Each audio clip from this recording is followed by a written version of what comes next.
There we are. Thank you, everybody. Thank you for coming out this evening. Welcome to our Council Town Hall. This really is an opportunity for us to hear from you. Folks are invited to speak. We don't have a speakers list. If you want to speak, please just put up your hand, approach the podium, and you can speak more than once, but let everybody else who wants to speak go first, and then come back up at the end. And yeah, we're very grateful that people have made the effort to come out this evening. So first I'll begin by saying Kisu Kukia. I'd like to acknowledge the city of Ferndale is located within Kukinamakis, the unceded territory of Yakutat Nucleat First Nation. We recognize that we live and work within their vast lands. The Kanahunik are from Yakutat Nucleat, are members of Ktunaxa speaking peoples of British Columbia, Idaho, and Montana. This is the last council town hall for this council's mandate. As you may be aware, there is a municipal election in October 17th, 2026, and the new council will take the reins in November 3rd of next year. As I said, I'm always grateful for the community to come out and participate in these events. And as I also said, we're here to hear from you, and we're grateful that you've come. I've got a few updates I'll start with, and then we'll start with Councillor Shoesmith and sort of work our way down the table. And everybody will provide a little bit of narrative of their own. I'll begin by mentioning the fire hall. I think I'd be remiss, of course, if I didn't bring it up. The burning issue. Very funny. I do want to say, and I've said it before, I do respect everybody's perspective on this issue. And many of us disagree on where we're at, but I am grateful for all the respectful conversations we're able to have on this. And please understand that your voices have been heard, have been considered, and we continue to hear and listen to you. Sometimes it is difficult when you're on the either side of such an issue. But understand that, as I've said, we respect people's position on this, and I know it has become an exceedingly emotional issue, and that is challenging for all of us. And I just hope we can continue with our respectful dialogue on this. And it continues to be a challenging conversation for all of us, and that's not going to change until it has some sort of resolution. So thank you for that. Some of the other major issues, of course, that we're faced with in the community, I'll touch on a few of them. Wastewater.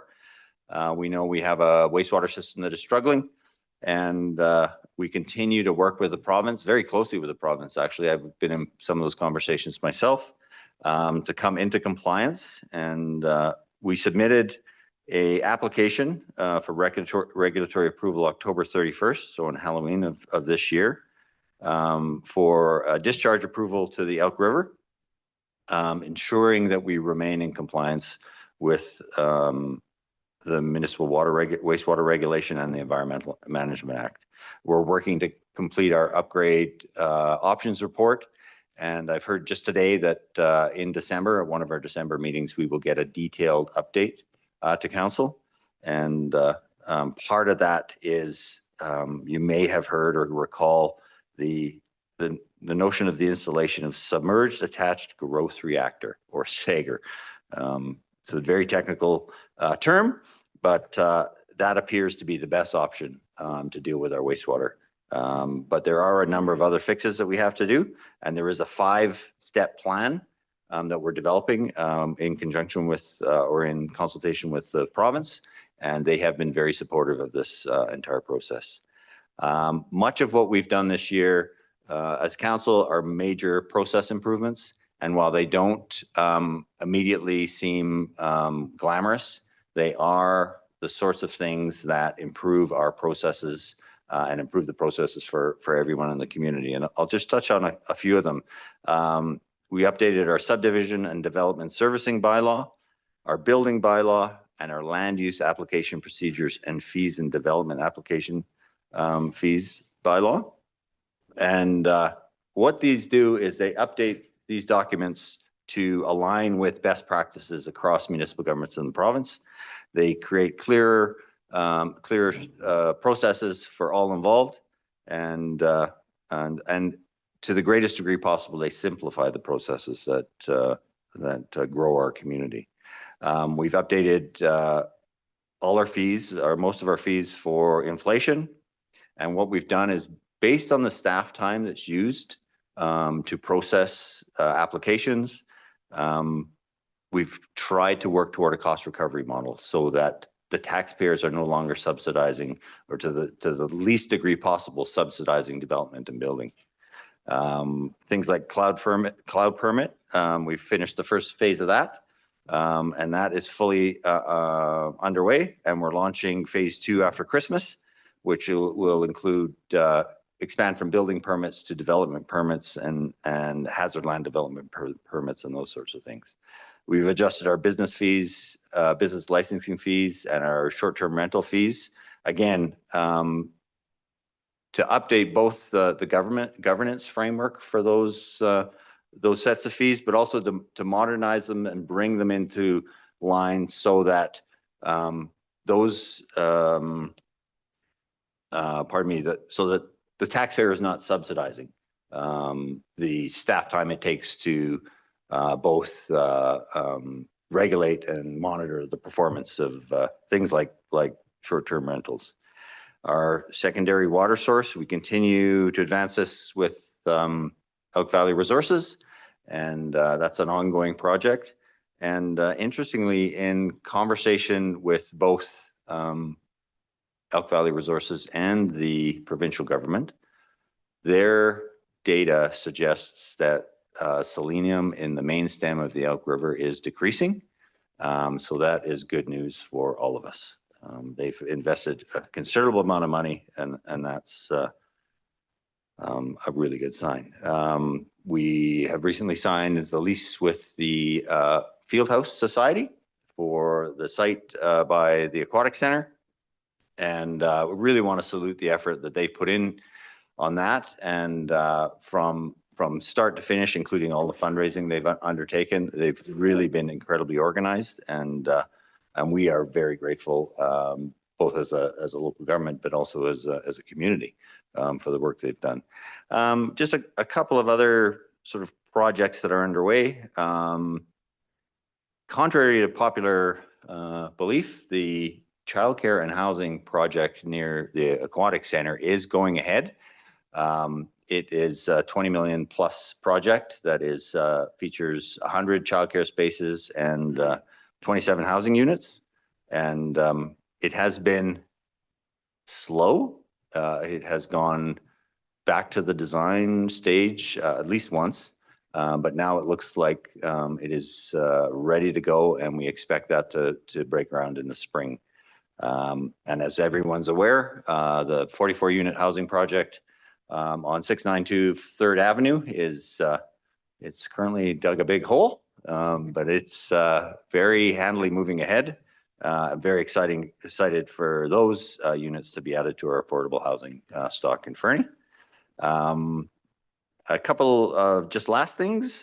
Council Cafe, we still hold it the first and third Monday of every month. I am always so grateful for the folks who come out. We've had reasonably good attendance and lots of new people, and new people to the community who come out and want to know how things work in Fernie. So that's been really encouraging. And they come with a lot of questions. So we've really enjoyed that. And finally, I just wanted to remark that our long-serving Director of Planning, Bruce Lennox, has announced his retirement. And we're very grateful for his service to this community and his contributions. When you look at the vibrancy of our Main Street, it is due in no small part to the work that he has done to protect the form and character of this town and the authenticity that we enjoy and trade on in our tourist economy every day. So we're very grateful to Bruce. December 16th will be his final council meeting. So we're looking forward to thanking him more profusely then. And we are in the process of recruiting a replacement.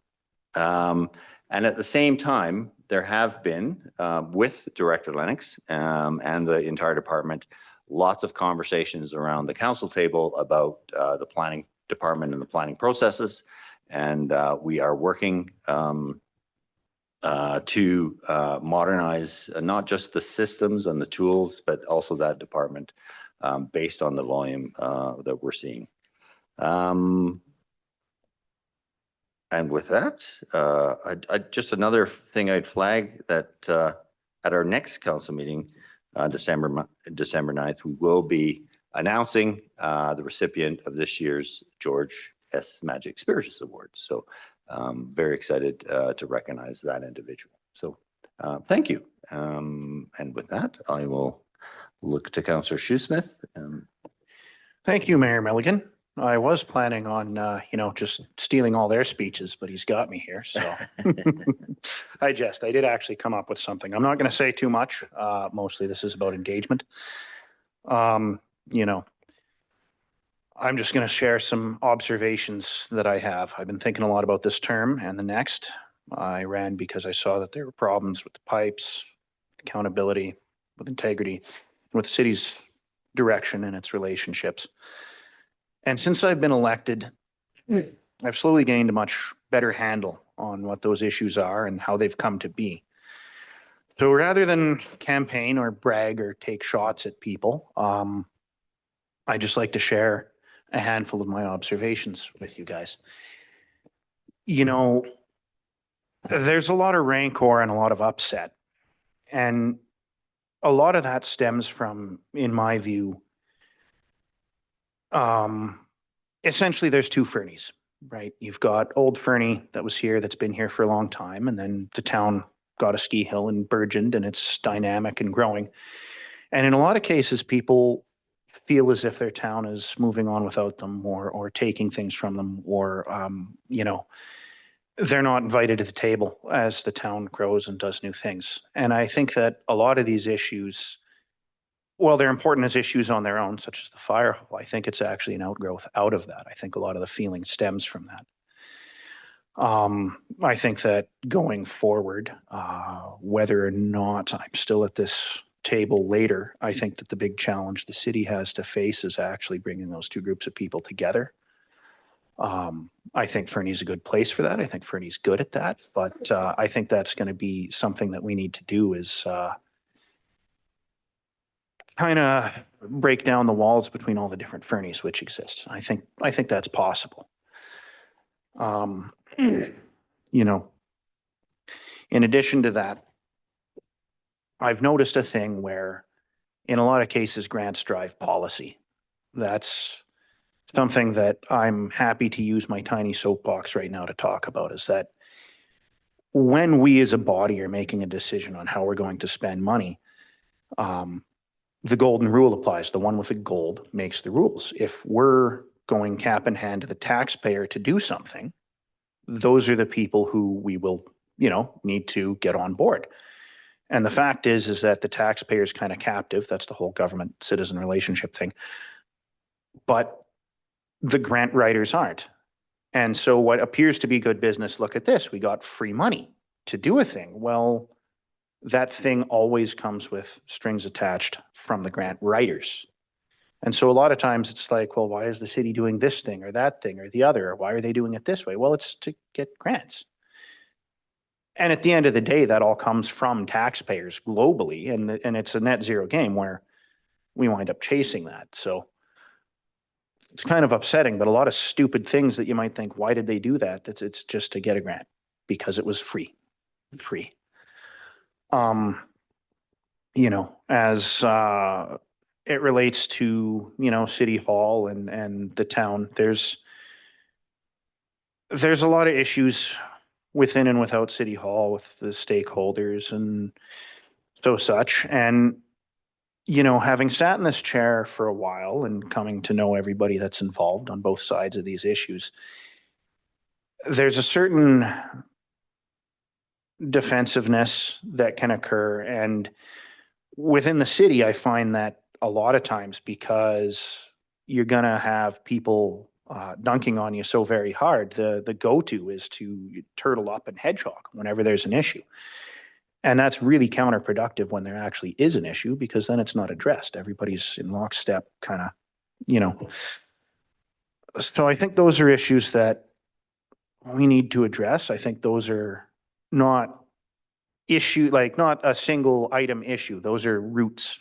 Those are the reasons why everything seems to be going the same way. So pick whatever issue you want. I mean, I think those are contributing to it. I'm really bad at finishing speeches, especially ones I didn't have time to actually finish writing. So I'm going to leave off with, yeah, you guys are great. What a great crowd. Thank you. Councillor. Councillor Nixon.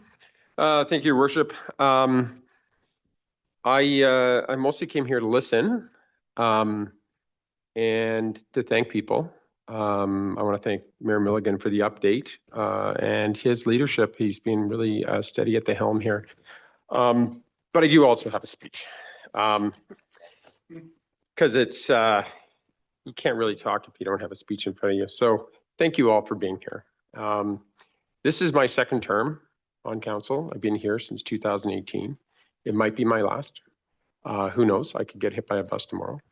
I want to share a few reflections tonight as if it might be our last. It is probably our last town hall together.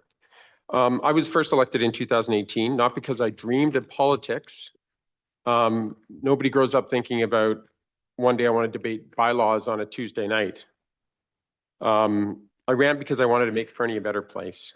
I ran for our residents and to help make sure our decisions were grounded in responsibility, transparency, and good governance. And I believe we have done this. And through these 7 years, through the pandemic, through the atmospheric river, I made a commitment to do the work and to think about roads and sewer and water and protective services, sometimes at 2 a.m. in the night. I go away places and I think about, where does this water go? Where are we getting the water? What's their water source? I do that. It's kind of crazy. I read the agenda packages, sometimes all 600 pages of them. It's a long day. I usually have a little nap on my carpet in my den before council. I feel my back crack. I prepare for meetings. I stay open-minded. And I make the tough calls. And yes, a few of them have been super unpopular. And I'm sorry. Local governments across Canada are facing real challenges: housing affordability, aging infrastructure, climate impacts, and the intensity that comes from a passionate community. We're the same as any other community across Canada. There's always these flashpoints as well. We go to conferences, UBCM, FCM, AKBLG, blah, blah, blah. We go to all these conferences and we talk to other mayors and councillors, and they tell us the same things, the same issues that they are having in their community that we're having in ours. So we're not alone. We're not. Fernie is passionate.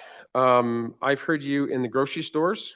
I've heard at the Northern, Legion, and one time when I was buying cat food. And it took a long time. The cat was quite hungry when I got home. But through it all, one thing is absolutely clear: Fernie cares deeply, and I will always choose to serve a community that cares too much over one that doesn't care at all. Together, this community has made steady, meaningful progress, such as Mayor Milligan had mentioned. We strengthened our relationships with Yeka Akakliat. We improved the long-term planning for our planning department. We supported the trails, recreation, youth, arts, nonprofits, and we modernize policies, bylaws, and processes that prepare Fernie for the next 10, 20, and 50 years. We've done this in the last 7 years. And a lot of this work isn't flashy, it's not sexy, it's not a new pool or a new bridge. Some might even call it boring, but it's foundational work. We're building on the foundation, and it really matters. It's the kind of work that keeps a community standing. And none of it happens without the people who work for the city of Fernie. We have incredibly dedicated staff who care deeply about this community, who show up during storms and emergencies, who put in long hours and who bring diligence and genuine heart to every file, every project, every day. You know, we had that atmospheric river a few years ago, and we went from 40 or 50 centimeters of snow to 30 centimeters of rain. And what did I do? I go down to the grocery store and there's somebody standing, one of our city employees is standing waist deep trying to find the sewer. That's the type of people that we have working in our community, and we are lucky to have them all. Thank you for trusting me for the last 7 years and challenging me, correcting me, and occasionally even cornering me. I appreciate it. Serving Fernie is one of the greatest honors of my life, and I'm grateful every day that I get to represent this community, no matter if it's here or at a conference, or if I go traveling to Edmonton to see my family. I'm very proud of this. So thank you very much. Thank you, Councillor. Councillor Adia Kelly. Stands the theme, your worship. So give a girl a microphone, she'll make a speech, especially a girl politician, which I never thought I would be. The past 3 years have tested us. They've tested our patience, our unity, and at times even our hope. Yet through every challenge, it's remained one of the greatest honors of my life to represent this community. I've carried this responsibility close to my heart, doing everything I can to be transparent, responsive, and engaged. And when you've come to me with questions, I've sought the truth because you deserve nothing less. And sometimes the truth's been hard to hear. It's been really difficult for me to watch our community become so divided over the fire hall. And I won't pretend that the division hasn't led to a lot of sleepless nights and some tears. My hope was that we could all take pride in building a reasonably priced, appropriately scoped fire hall, one that would keep us safe and ensure our firefighters were properly equipped. And throughout every debate and discussion for these past few years, I've asked hard questions, not to slow us down, but to ensure that we were building wisely, responsibly, and in accordance with the standards required for an emergency facility. And I wanted us to build a fire hall that would serve the next 50 years while keeping both the scope and the cost in check. Yet the divide over the location has proven to be a crevasse that is almost impossible to bridge. But here's the thing, here's what I believe. Even divides become bridges if we choose to build them. And build them we must, because our journey as a community doesn't end with one project. We have so much ahead of us and so much worth working for. So I also urge us not to lose sight of the many other pressing issues we face. Our infrastructure is aging. The closure of our community center is a prime example of that. As Mayor Milligan talked about, our water and sewer systems need urgent attention. Our roads need work. All of these things exist alongside the day-to-day operations of this city and the services that we all rely on. Mayor Milligan gave us a great update, so I'm not going to read all of my next part other than to say that yes, our wastewater planning is going forward, but if you'll recall, phase 1, Director Weir told us was estimated to be $18 million. Phase 2 is yet to be costed. We have a failing slope that carries infrastructure lines that we're looking to address, and the cost currently for that is $15 million to repair. We've recently updated, and I've brought this prop to show you all, our integrated infrastructure capital plan, and I really urge you guys to take a look at it. It's available in our document center. It's an essential tool, and it helps us to determine our priorities for infrastructure spending, what needs attention, when, and at what cost. And while it might not be a thrilling read for everyone, I consider it one of the most important documents I've ever worked with. I also urge everyone not to lose sight of the official community plan. The work to update our plan is underway, and by 2027, we'll have a document that reflects who we are, who we aspire to be, our opportunity to imagine the next decade, how we'll grow, how we'll welcome new families, how we honor our land, and how we protect what makes us unique. This is how vision becomes action. And its importance can't be overstated. Like, it's so important. So I'm asking all of you, I'm inviting you, in fact, I'm actually imploring you to please stay engaged. Speak your truth, bring your ideas, attend these town halls, answer the surveys, join the budget conversations, sit with us at council cafes. Your voice isn't just valuable, it's vital. Budget discussions are coming soon, and these decisions shape our lives. This is your community. It's your investment. It's your future. I want you alongside us. I want you to ask us the tough questions, push us to get better, help us to choose the path forward. I am deeply proud of this town. I was born and raised here. I have 100 years behind me. I cherish the history of our town, and I believe wholeheartedly in our future. We are stronger than one debate. We're stronger than one project or one difficult moment in time. We're a community built on perseverance, compassion, and hope. Thank you so much for trusting me. Thank you for challenging me, and please continue to do so.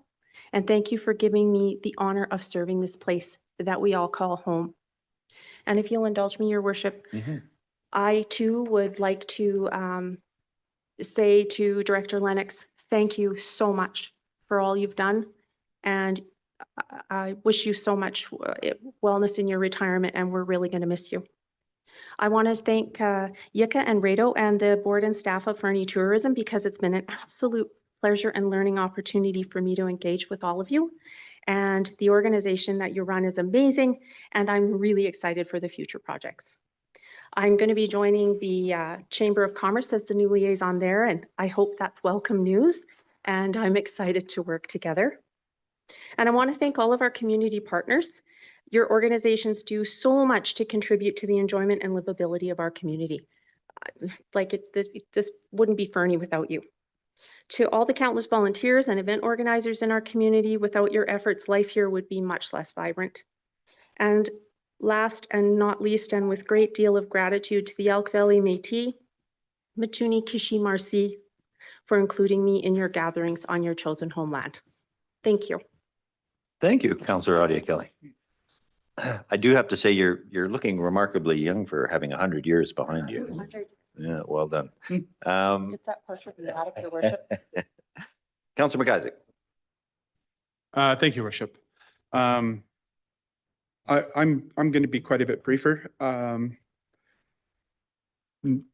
I have a little saying I say at the council table all the time that I'm always reluctant to put a second coat of paint on a perfectly good color job that's been done already, and so much of what I want to say has already been said. The first thing I want to say is thank you to all of you for coming here tonight. It's very important. This is why we're here. It's for you. Second thing I wanted to say is I want to apologize for my burning quip. I have a bad habit of doing that. Most people here probably don't know I'm actually an uncomfortable public speaker, and it comes out sometimes in making ridiculous puns. Apologize if that's offensive. It won't stop me from doing it, but there you go. I guess what I want to talk about a little bit tonight is about us being here listening, because that's why we're here. Not just here tonight at the town hall, but what we're here doing at council all of the time. It can seem like we're not, but we are. I want to tell a little story. In 2020, when we were in the midst of COVID and passing our budget, we passed a 0% increase budget. You would think there would be startlingly little controversial about not raising taxes.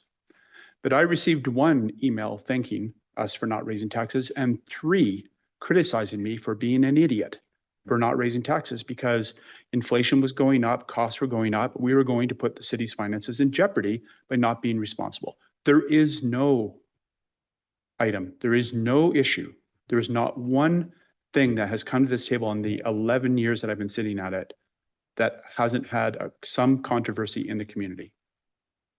Doesn't mean we're not listening if we don't eventually choose the side you're hoping. We're listening to everybody. Every choice of a path is going to be a path that some people will not want us to take. That's just the reality. But I can tell you, having sat here with these people for the last 3 years, and with the council that I sat with before and the council that I sat with before that, there wasn't anyone at that table who didn't agonize over every single decision, who didn't listen to every opinion that was offered to them. Not making this choice that you're hoping for is not the same as not listening. We're all listening. We wouldn't be here tonight if it wasn't important. The other thing I want to say too is, because I didn't know we were going to be campaigning tonight, so I didn't prep a campaign speech. But I do want to say that this being my 3rd term, almost everything in this community, with a few exceptions. I would put the cost of living here as one that probably is unambiguously more challenging than ever. But the vast majority of things in this community have gotten better since I first got elected in 2008. Our road systems are better, our staff is more stable, communication from community to council is better. Our policies have been updated. All the functioning requirement things of the city to work and so on have actually gotten substantially better over that time. And that has not come without a lot of effort and has not come without controversy. But I'm proud of the work that's been done. And you know, it's all too often, it can be the case that there's council comparisons and council criticisms of the past, but we are one continuing body. We are one ongoing group of people who put our names forward to say, we will try to do the best we can with the problems that come to the city. And I think I can safely say that every person at this table has done that to the best of their ability. It's been a real pleasure working with all of them. Whether we agree on things or not, that's not the point. The point is being there, listening to the problems and making the best choices that we can. I also am terrible about ending my speeches.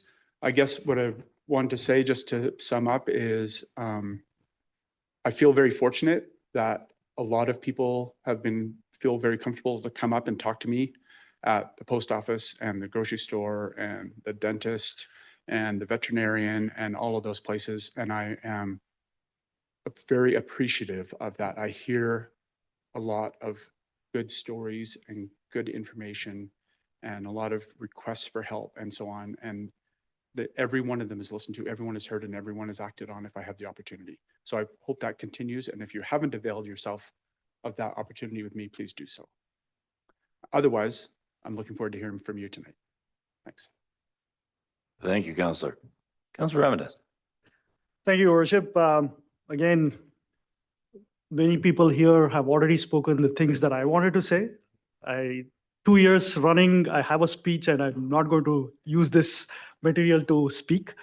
Thanks everyone for coming here. And when I reflect these last 3 years of this term, it's been a tremendous privilege to serve you all. Serving the people of Fernie is the greatest thing that has happened in my life. And as I was listening to some of the comments that were, or some of the things that were said here by the other council members, something that struck me was what Councillor Shoesmith was alluding to. There seems to be a sort of a tension here. This is a working class town. It has its roots in the mining and resource industry, and this town has grown, and there is a little bit of discomfort with the changes that is happening in the town. For myself, not having born here, raised in a different place, but having lived here for the last 16 years and having that opportunity to go and listen to our folks has given me a tremendous amount of insight about the values that actually define this town. And every single day when I'm here, looking at our agenda items, making decisions, that is the thing that is actually driving me. Like, what is the thing that I need to do right now that actually values our citizens' own values? So anyway, again, I don't have much to say. I'm deeply honored to be serving you, and I'm here to listen to you folks. Thank you very much for your time. Thank you, Councillor Ramirez. Councillor Hamilton. I don't think they saved the best for last. Again, I had a laundry list of accomplishments and things that we've accomplished over the last year, but I'm not going to repeat them. It's been a pleasure. This is coming into the 7th year of serving Fernie. It's, as been said by many people, you know, it's a tremendous honor to be up here and representing our community. The thing that I'm not going to speak long because my throat's not doing so well. What I've been most impressed about over the last 3 years, and the last year in particular, are the conversations that I've had with many community members. I've tried to avail myself to meet for a coffee, meet for a beer. If I'm getting cornered in the post office or coffee shop or grocery store or whatever, I want to make time for anybody and everybody. It might not be the right time at that moment, but we will certainly rearrange something. And to my colleagues that I've had the pleasure of working with, what's been most impressive for me, or most, what's the word I'm looking for? What I've enjoyed the most is this group of people has not been afraid to tackle the tough challenges. We have been faced with a number of problems that have not been solved, that have not had any effort put into them. Well, I shouldn't say effort put into them, any work to make them proceed. And we've put our shoulders to the wheel and tried to get the grindstone going to get things moving again. So thank you, all of you, for not shying away from those difficult conversations at the table and in the community. And as I'm the last person to speak before you all get to talk to us, I will just end right there. Thank you, Councillor Hamilton.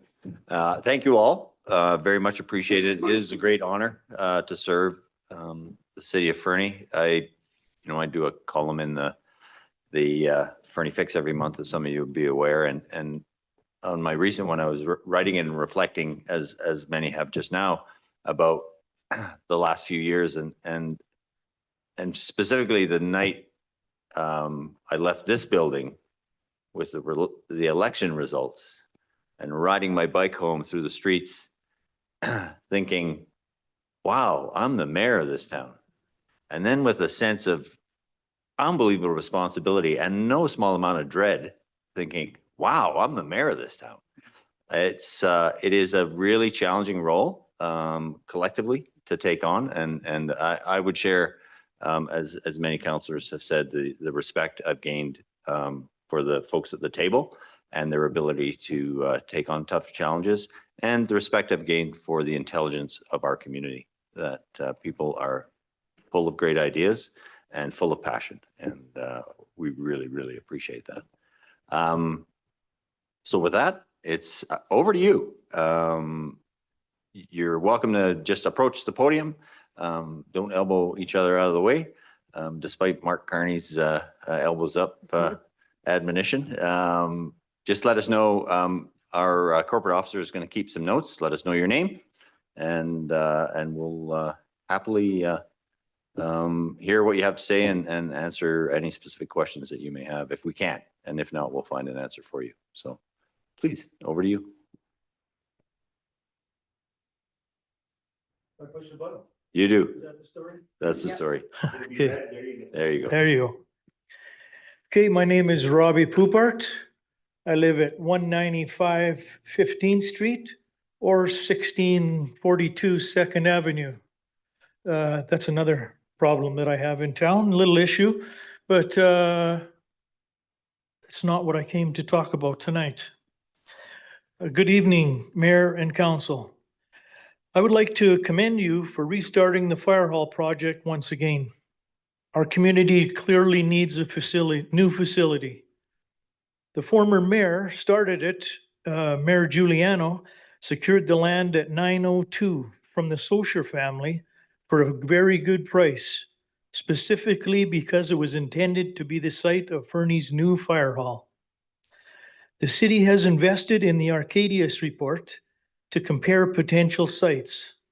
As far as I can tell, one of the main reasons Cervello Field at Prentice Park was advanced as one of the options was its size, and it could accommodate co-users.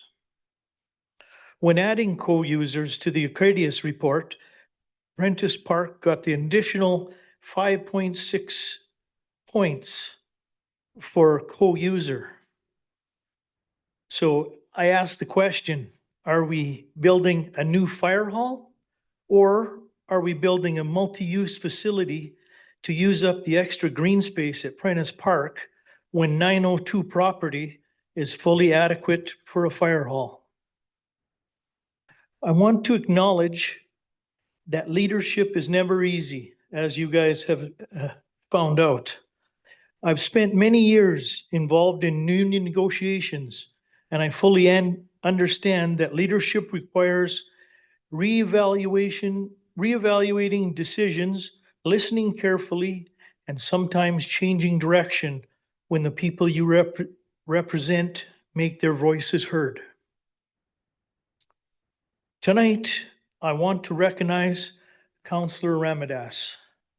You heard the passion, concern, and determination of the citizens who elected you. And you had the courage to speak up and say, I think we need a referendum. You reminded council that truly listening to the community is not just symbolic, it is your responsibility. I want to thank you for that, sir. The Prentice Park Society gathered 1,700 signatures on a petition. And on Monday, November 24th, 2025, approximately 450 OCP Let's Talk Fernie amendment bylaw forms opposing the redesignation from park to institutional were presented to City Hall on behalf of the Fernie citizens. Many have also opposed online to the changes. Not too bad for 10 days, eh? I did not read the comments on all the forms, but this one really stuck with me. New York has never rezoned Central Park, and it's worth a bundle. And a park is a park is a park. That pretty well sums that up pretty good, I think. These numbers are not small. They reflect a community speaking with one voice. I also believe the city put the cart before the horse, as the OCP and zoning amendment should have been changed before you selected Prentice Park. I hope this council will take a moment to reconsider the path that has been chosen. It is not weakness to acknowledge a mistake. It is strength. And it is never too late to correct the course when the community is asking you to. We all agree that Fernie needs a new fire hall, and we want this project to move forward, but we do not want it built at Prentice Park, one of our community's most valuable green space. Thank you. Thank you. You didn't. It's 5 minutes. It's on the. There. Yeah, in case it's not clear, and thank you, Mr. Poupart, you were bang on time. In fact, you probably had 20 seconds left, but it is a 5 minute time. That's as is listed there. So one of my counselors needed a bit of clarification. Yeah, the guy was not listening. So please, who's next? Yeah, please.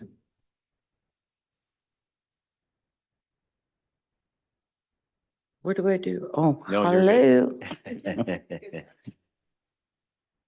Robbie, thank you very much. I listened to the meeting last night as well. I'm sorry, could I ask you to state your name? Oh, sorry. No, don't be sorry. I'm sorry to interrupt. Mark Changaro, Fernie, BC. And Thank you. thank you, Councillor and Mayor, for listening. Now, first of all, I've never been to a town hall. And can you answer our questions? Or is this why we're here? Oh, we can. Because yeah, it's for not sure. like It's the not, council meetings, we get 3 minutes. Here we get 5, but we can get some answers tonight. right? we'll do our best. Okay. So the meeting last night, I also want to thank Harsh for really considering the residents of Fernie. I grew up in Natal, okay? So I do have a lot of emotional reasons for Fernie changing so quickly. I've been in this area all my life, and I went through at a young age, 12 years old, where the miners were coming in. Kaiser bought out, all these men are coming into town, they're building camps. And I watched my parents, the adults, struggling because they wanted us to leave our homes, to move 2 miles away to Sparwood. And then they came in and they built this multi-million-dollar or whatever it was, offices right where our houses were. I seen that. I seen when they came and they put X's and O's on our houses. Okay, this one's getting knocked down, that one's getting kept. And then, now here we are, how many years later? They came in, we left, emotional, tears, relatives leaving. Not everyone could afford to go to Sparwood. They gave my dad $8,000 for his house, and it would have cost us $25,000 to buy a brand new house. Those things stick, okay? And this is why I just want you to know a bit of background here. We chose to come to Fernie. Loved it here. Best decision. We were kids. The counselors were chosen as we are to trust them for looking after the city, right? So Prentice Park, yeah, okay. I grew up, I played ball as a teenager. We had 3 fields there. And I'm sorry, I hate to bring this up all the time, but I want you to hear me. We had 3 fields there. We've seen the school with all those trailers added on, and I understand it's happening in other places. We've got a big round track, and then I seen the housing put there, and I'm going, what the heck? In the middle. Now, we're gonna plunk a fire hall right there too. No, I'm sorry. This is something that I'm sure if we could have put the fire hall at 902, it could have been built and done with. This is just, I just don't feel that we can lose that area for a fire hall. I'm sorry. And I've been following a lot of other things. And I don't understand why we're in this situation and you're already moving forward. Like you voted a meeting before to say, yeah, okay, bring the place to 100% from 70%. The fire hall built, it was at 70%. Now you gave 260,000 and okayed it for Chandos to bring it to 100%. That's one issue. Then there's the issue of the solar panels. My God. It's true. What are we building? A fire hall that we need, or all this other stuff? And I am sorry, Ms. Ungaro, your 5 minutes is up. Get out. But Okay. I do want to say, first off, thank you for sharing your story about Michelle Natel, because that is a incredibly, I grew up here as well. And I Yeah. remember my mom, I wasn't born here. We arrived here and my dad picked us up in Calgary because he was here a year ahead of us and drove through Michelle Natel And my mom saw the homes with the X's on them and she burst into tears because she was like, where have you brought me from the Highlands of Scotland? And All for money. that story of dispossession, it's a very important to share because I very much respect and appreciate you sharing that because that is a powerful legacy and it sticks. As you said, I worked with many people who grew up there and they never lost that feeling of dispossession. So You don't. no, so I do appreciate you sharing that and I can understand how that you're going through those feelings again as the community changes around you and I respect that. So thank you for sharing that. I did want to say, just for clarity, we did not vote to put solar panels on the fire hall. We voted to include the infrastructure required should it have to happen in the future, or should the choice be made in the future, because those changes would be considerably more expensive once the fire hall is built in order to fit it versus pre-wiring it, having the right structure in place to do it. So, and the other, the move to complete design is primarily to finalize the costs.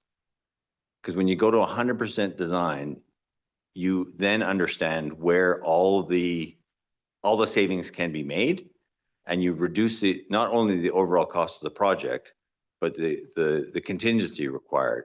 Because now you've got a clearer picture. The contingency, of course, is the money that's set aside in case something goes wrong or goes over.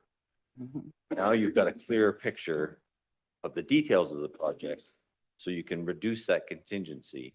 So the overall cost that taxpayers ultimately bear is less. And that was the decision to go to 100% design. Is that helpful? Mhm. Thank you. And thank you for your time. I Thank very you. much appreciate your story. Thank you. And March, I'm really glad that your family decided to come here instead of Sparwood. Sorry, Sparwood.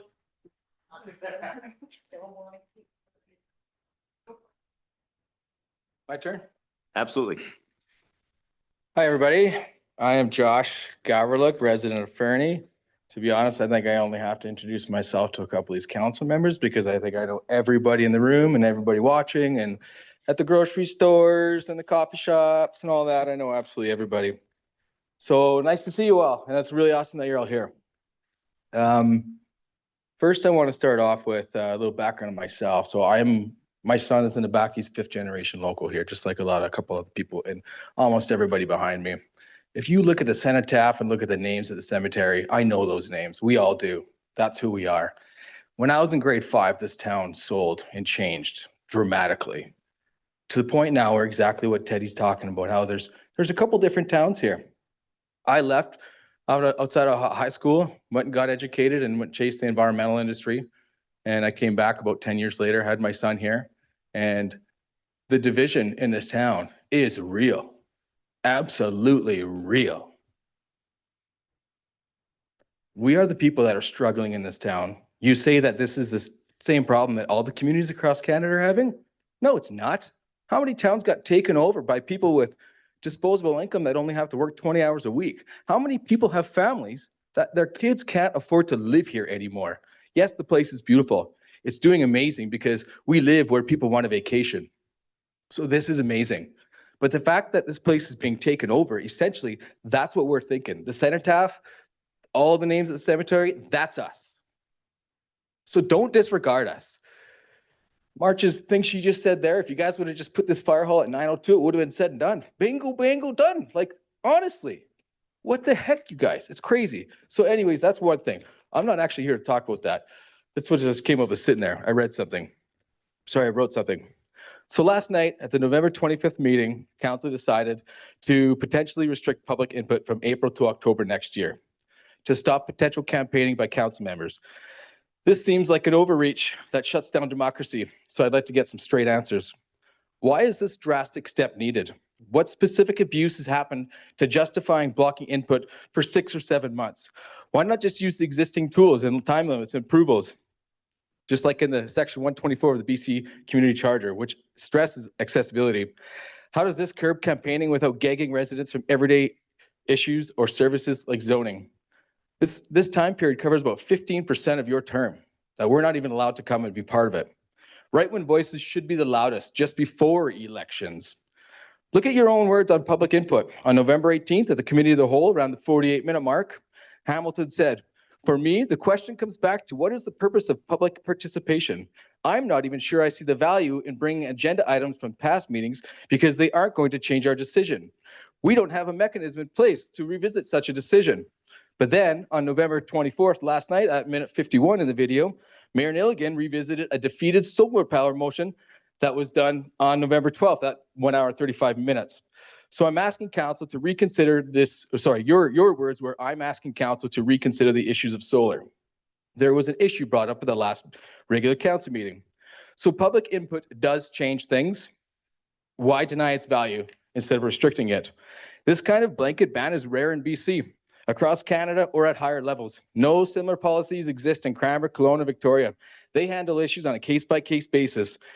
UBCM guidelines push for openness, not shutdowns. Provinces and feds keep input flowing with safeguards, not curbs. Like how the BC Legislation Assembly and Federal Parliament maintain active committees consultation even in pre-election months. Focus on regular ads and financing rather than preemptively limiting citizen voices. Same time that you guys shoved 3 readings and 1 fire hall meeting in 1 hour, Fernie is an outlier in this situation as well. Council meetings are democracy's heart. Slamming the door erodes trust, especially pre-election. In those months leading up to the vote, discussing important items could interest other community members to run for council themselves, which is what we need, and it is a good thing. We need stronger representation. Why stifle that potential? I am opposed and disgraced at the idea of removing public involvement at any point, especially near an election cycle. You guys only give us 3 minutes to talk and we rarely have anything back. We never hear anything back. So you're going to take that away as well? To be honest, you guys are not going to be known as the council that built a fire hall. You're going to be known as the council that divided the town. Thank you, Mr. Garlick. And I do want to address that that notion of the public participation period, that it is enshrined in our council procedure bylaw. Thank you. And Councilor Ramadas actually very appropriately raised that last night. Why do we do that? And we had a very good conversation about, are there other mechanisms? Or do we need to revisit that? And so there is an opportunity for us to look at the council procedure bylaw and, you know, as Mr. Garlick says, put if additional guardrails are required for that period, and I don't know that there are or aren't, we can react to that at the time. So it's a fair comment, and we will take that under advisement for sure. That's we struggled with it a little bit last night in the conversation about is it the right thing to do? Yeah, I'll leave that at that. Oh, Mr. Barnowski. Yeah, based on your conversation last night, and that last night was about the schedule, which you have to adopt before the end of the year. It noted where the existing procedure bylaw that you're currently reviewing, you had your first intro to the review at a recent committee meeting. The next step in that review comes back early in the new year. We are preparing to bring that exact conversation back to you with the procedure bylaw in the new year. Thank you. Yeah, I appreciate that. It wasn't lost on us that that was the conversation. Thank you very much. I don't know if other councillors want to comment. Oh, Councillor Ramadas, thank you. Thank you, Your Worship. And Mr. Garlick, you raised some really important points here, and I appreciate bringing it to our attention. To be honest with you, with our council procedures bylaw, like I want to go back to how it was maybe 10 years ago. I don't know exactly when, but having citizens being able to speak to any issues and not necessarily on the agenda item is something that I have been pushing for in the last 3 years. I will try again when the procedure bylaw comes back to the discussion. I'm guessing it's in next month, in a couple of weeks' time. looking at the staff here, I can't remember exactly the date. Mid-January. Mid-January. When it comes back to the council in mid-January, I will be fighting for this. Please let it be known. Thank you. Josh, too, we aren't allowed to, as part of the procedure, to respond at the time to what you're saying to us. We're only allowed to hear you. And I also was a voice, and I also want to say that Councillor Shoesmith was a voice to bring it back to where you could come talk to us about anything. And I still believe that. But I just wanted you to know, it's not that we, don't want to answer you. It is part of the process that we can't. You can come and talk to us, but we can't talk back. Thank you, Councillor. Who's next? Eddie's got something to say. Oh, Thanks, Mayor Milligan. it's, yeah, sorry, it's a bit difficult to see, so if I you can- want to do that, that would be perfect. All right. Yeah. Oh, yeah, oh, there you go. It's a big snowflake in front of it. Yeah, until that was up for consideration, I actually didn't even know that was in our bylaw. I believe we actually inherited that. That's something that's just been there. That's the 4th years thing. So I also raised my eyebrows at it. I think the whole, 10 months is that's pretty extreme. So no, I'm very happy to get that removed. But just to clarify, what was voted on and accepted was just the calendar. That bylaw that makes that piece of it as a separate thing, which, as Councillor and the mayor have said, we'll be revisiting. So thanks for the input, though. That's Thank you, guys.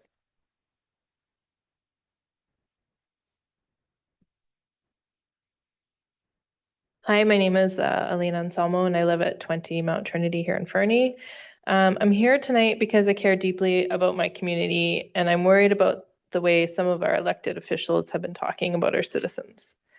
Over the last year, people who disagree with the fire hall decision have been called things like a mob, accused of mob mentality, described as an angry mob. Councillor Nixon used those words publicly when talking about residents who came to speak passionately about the fire hall.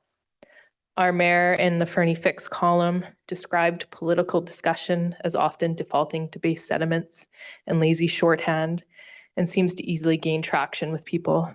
And Councillor Hamilton posted that people should stop relying on algorithms and gossip groups if they want to know what's happening at the city. I understand that being an elected official is hard. You deal with criticism, long hours, and lots of disrespect, and no one should have to face threats or harassment, and I'm against that completely. Your hard work is not unnoticed. But I also believe that language from our leaders matter. When citizens who are using legitimate democratic tools, public meetings, petitions, online discussions are labeled as mobs, as lazy thinkers, or as people who just follow gossip groups, it crosses a line. It sends a message that if we disagree with you, we're not thoughtful neighbors, we're a problem to be managed. If we organize and speak up, we're a mob, not engaged residents. If we talk to each other online, we're just spreading gossip, not sharing information and concerns. That kind of language doesn't lower the temperature, it raises it. It makes people feel dismissed, judged, and talked down to by the very people who ask for our votes and say they want engagement. I'm asking council for 3 things tonight. Acknowledge the impact of these words. Please recognize that calling citizens a mob or describing them as driven by base sentiments and lazy shorthand and telling them to stop relying on gossip groups has damaged trust. Commit to a higher standard of public communication. Criticize behavior if you need to, yelling, personal insults, threats, but don't label entire groups of residents in a way that shuts them down or shames them. Hold yourselves to the same standard of respect you ask of us. Create better ways for us to be informed and heard. If you want people to rely less on social media, then make sure that the city's information is easy to find, timely and balanced, and that you actually respond to concerns raised here, not just dismiss them as gossip. Fernie is full of smart, caring people. We are not perfect, and sometimes emotions run high, but we are your neighbors, not your enemies. I'm asking you to see us that way, to speak about us that way, and to rebuild some of the respect that has been lost on both sides. Thank you so much for listening to me. Thank you, Ms. Anselmo. Yeah, I can speak to the language I used directly. It wasn't, I appreciate that sentiment because there was never any intention to label all people as those things. It was an effort to describe the experience, particularly when these conversations get heated, of some of the things that I've been subjected to in the last, I would say the last year has been particularly difficult. I'm not complaining. I'm not feeling sorry for myself. I just want to communicate that it is very challenging to be on the receiving end of some of those comments and find yourself suddenly feeling somewhat isolated and in your own community. And that can be a very difficult feeling to convey. There was never any intention to label multiple people with that. And that's because I don't want to name people in that publication or any publication. I think, I can handle myself, happy to talk to people and deal with those issues directly. But it has been from time to time quite challenging. And I make no bones about that. It gets very difficult. As I say, and as you said, I try to hold myself to a high standard of treating people respectfully. I think I accomplished that almost universally. But if I've slipped up, I fully accept that. But there was no intention to label others that way. Simply to communicate and convey how challenging it can be in terms of some of the rhetoric that we're subjected to in person, online, or elsewhere. Councillor Nixon? Thank you, Worship. Yeah, I did use mob. I used mob, and I'm sorry. I've been on council for 7 years, and I have never been to a council meeting like that before, where the mayor asks, please don't clap, and people continue to clap. Please don't jeer. People continue to jeer. I was shocked.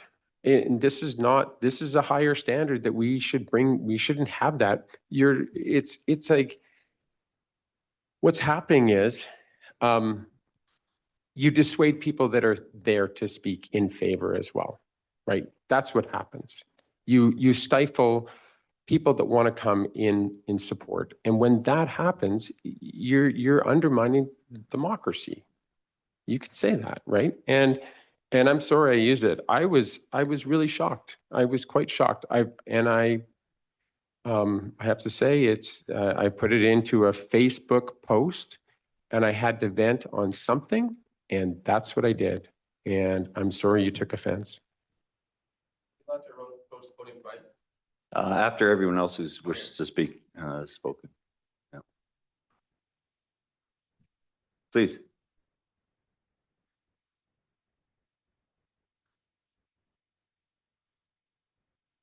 Hello, Mayor and Council. My name is Shelby Dominic from Baines Lake, but from Fernie. This is my second time speaking when there seems to be lots of other fire hall discussion. So I'm here for childcare again. So I am the manager of Fernie Child Care Society, and I wanted to say thank you for supporting our expansion projects. I started this in April, and I didn't really know what I was getting into because I thought I just had to ask the CAO to add an empty room at Max Turk onto our lease, not knowing the rabbit hole of city council procedures and bylaws and permits that needed to be addressed. So to give an update, we have just submitted our mechanical engineer's sealed plans and hope to be opening our new classroom in January of 16 children, ages 3 to 5. Well done. Thank you. The OCP talks about the growth of Fernie, yet childcare wasn't a topic at the Community Partners Workshop. So the council strategic plan does hold childcare and affordable housing as priorities. So we hope that that can continue as a topic. We currently have 212 children on our wait list. This is children under the age of 5, so not even counting the school-aged children that also are without care before and after school. This is 168 families with children under the age of 5 without reliable, quality, or affordable childcare. If you follow the Facebook family childcare forum, then you can see that there are unqualified people that are charging $40 an hour for childcare, whereas we charge $10 a day. Luckily, we're one of those few. One of my questions was about the new housing and childcare project by the swimming pool. So you said that there's going to be 27 housing units. In the early stages of this planning, it was discussed that there would be units that would be saved for early childhood educators. Is this still a plan? That's still the plan. Okay. We just haven't received any update on it, so then that's why I was wondering. Yeah, no, I apologize for interrupting, Ms. Dominic. That's fair. We haven't, the city hasn't yet received the building permit for that, and the childcare supplier and the housing. So it's Elk Valley. Oh, we've got so many housing societies. Yeah. Elk Valley Family Society is the project lead, and they will look after the housing. I will actually reach out to them and see that they contact you to just to update you as to where they are in their process. Okay, we were contacted early on to see Right. if we needed housing for our educators, and we do. Okay. So another reason for asking that is because I'm working with the Kootenai Childcare Initiative, which is to bring more qualified educators to Fernie and other towns that are similarly struggling with meeting the needs of childcare. The problem that continues to come up is finding the affordable housing. Even though we pay a livable wage for educators who hold the 1-year certificate or 2-year diploma in early childhood education, yet the need for ECs is higher than ever. So yes, creating the spaces or saying that there's 100 childcare spaces coming soon in a couple of years, then we still need to be able to have educators for those 100 spaces. Another plan that we had discussed with the previous manager, Kelsey Canless, then she had approached council about the fire hall co-use spaces. So we are still very interested in that expansion as well. That one was another 100 spaces. But again, we need the educators to be able to come to Fernie to fill those. And that's all that I had for the discussion part. Just wanted to say thank you again for supporting us as we're continuing to expand. Yeah, and thank you, Ms. Dominic, for the efforts that you're putting in. Like you said, you're new to the role, but you've made an incredible difference there, and council recognizes that, and we're really excited that you're able to expand. So that's that's very exciting. I will reach out to the housing supplier to Katie and put her in touch with you just to get a general update. And Okay, can I just? Please. Shelley, so the mechanical plan, did that include like the new, the additional expansion? Or were you talking No. about your original expansion? The original expansion. Okay, so we're still working on the additional, So the to the additional additional. one that we just did, that was because these spaces came up. I thought it was the French school that would be getting them. So then when we found out that they weren't, we needed to propose. So I'm going to be having a conversation to amend our lease still. We haven't quite done anything since the meeting before. Yes, so the mechanical engineer just did the sealed plans for the current space, which was just to add a toilet and 2 child-sized sinks. Right. Awesome. I think the work you're doing is vital to a lot of different, like to families, but also to businesses in the community as well, right? Yeah. So thank you very much for that. And Mayor Milligan and I are the council folks on the OCP task force, so we will make note Absolutely. yeah. that's a gap that we need to bring forward. Yeah, we do have our assistant manager, Samantha Caravetta, Yes. is also on that task She's on force. the Yeah. task force. Yeah, that's So right. Yeah, thank you Maybe for. we could have you come to a meeting. Yep, I would be happy to. Thank Thank you. you. Councillor Schuzman. Just kudos to you guys. I did some work at that school before I ran for council, and I gotta say, it's a really happy, well-run place. Really is. Good evening. Good evening. My sir. name is Alistair Nichol, and I just wanted to reflect a couple of thoughts on the nature of democracy. We, as the electorate in Fernie, elected you, the council, in a well-controlled democratic process, and we're empowering you and engaging you to take the difficult decisions. Many of these decisions, it's a matter of process as much as anything else. And it seems to me that process has been followed, engaging the right advisors and expert groups, due consideration, engaging the public, and now you've come to a decision about where to locate the fire hall. And I, for one, am willing to support the decision you've made because you've been engaged in this, not me. I've heard a couple of things tonight that scare me a little. One is the idea of direct democracy, referendums, for instance. I grew up in Switzerland. Switzerland has a long history of direct democracy. One of the outcomes of which was women didn't have the vote until the mid-60s. And then, you know, do we need to talk about Brexit? The other one was the locating a fire hall at 902. I just keep thinking about Lac-Megantic, and I think of that tortuous drive through residential areas to reach the highway.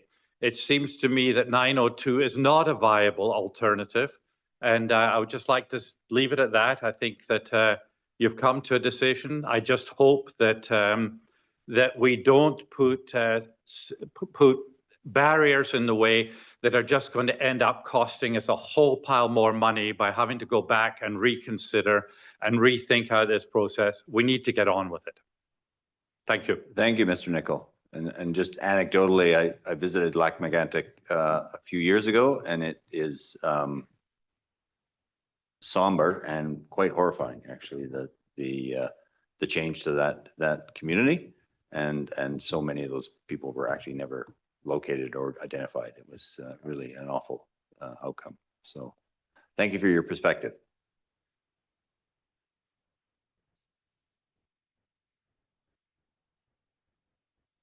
On that somber note, thank you. My name is Melanie Bigglesworth. I live at 37 Skifty Morris Way in Fernie. Your worship, council members, City of Fernie staff, community partners, and members. Thank you for the opportunity to speak today on behalf of the Fernie Trail Alliance. I'm here to highlight the economic strength of outdoor recreation and why sustainable annual investment in our trail network is not just desirable, but essential. The province of British Columbia recently released updated outdoor recreation economic data. It shows that outdoor recreation contributed $4.8 billion to our provincial GDP in 2023, representing 1.5% of BC's real GDP. It generated $17 billion in revenue, supported tens of thousands of jobs, and produced billions in wages, salaries, and tax revenue across the province. Outdoor recreation is not just a fringe activity, it's a core economic driver. The report also highlights that community trails and close-to-home recreation are among the most frequently used recreation assets in the province. That has enormous meaning for our community like Fernie, where our trail network is woven directly into the health of our citizens, local businesses, tourism, events, and quality of life. Sorry. Every person who rides, hikes, skis, or runs on our trails contributes to the trail to town economic cycle, filling the health of our citizens, filling hotel rooms, supporting restaurants, energizing retail, and strengthening small businesses. This is why the Fernie Trail Alliance is seeking sustainable annual funding from the City of Fernie. Our organization maintains more than 370 kilometers of trails, manages land use agreements across multiple jurisdictions, delivers major community events, supports tourism, and protects the long-term health and safety of our community and our network. The work is year-round and is increasingly complex as usage grows and as Fernie's reputation strengthens on the provincial and national stage. Investing in the FTA is not simply funding trail maintenance, it's supporting an economic asset. It is protecting tourist spending, supporting jobs in our community, ensuring Fernie remains competitive and attractive as a destination and as a place to live for not only visitors, but locals. Like roads, water systems, or recreation facilities, trails will require predictable, stable funding to be safe, sustainable, and well-managed. I urge council to consider the full economic picture the provincial data provides. Annual sustainable funding for the Fernie Trails Alliance is a strategic investment, one day that will directly benefit the economy, the community, and the city of Fernie itself. Thank you for your time and consideration. I appreciate it. Thank you to all who spoke. Thank you, Ms. Wrigglesworth. I very much appreciate your passion. I never apologize for your emotion because you're clearly very passionate about this. And your request has been heard. It will make up part of our budget deliberations, which we just entered into. And so that will carry forward in our conversation. So thank you. And as a trail user myself, I can't overstate the value personally. For me, it's makes it a really special place to live. So thank you.